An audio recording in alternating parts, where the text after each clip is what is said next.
New details tonight also in the case of 4 college students murdered in Idaho. Police sources say the suspect, 28-year-old Brian Koberger, was tracked by using his DNA in a public genealogy database.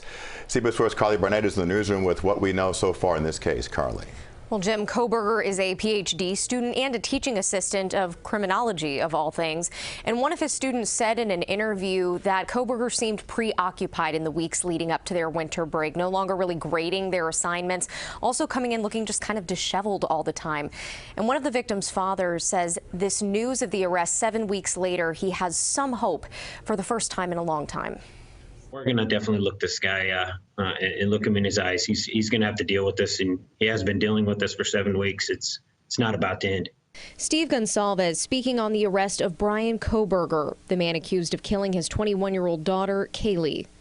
I was very relieved knowing that all this work, this time, this struggle that we had gone through was all, building on this case, and it felt good to know that we were moving in the right direction. Koberger is accused of stabbing the University of Idaho students Kaylee Gonsalves, Madison Mogan, Xana Kernodle, and Ethan Chapin to death while they were sleeping November 13th.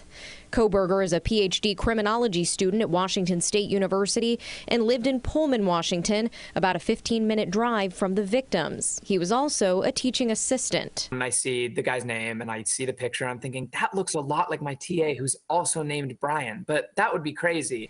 Hayden Stinchfield was one of his students. Totally jarring, totally shocking to realize that this person that had been, kind of grading my papers was, allegedly this horrible murderer. Police have not found a murder weapon or said if Koberger knew the students. Law enforcement sources say his DNA, run through genetic genealogy techniques, linked him to the murders. Now we know who we're looking at. We want information on that individual. We want that updated information so that we can start building that picture now. Koberger's family released a statement saying in part, "There are no words that can adequately express the sadness we feel," and go on to say, "We will love and support our son and brother."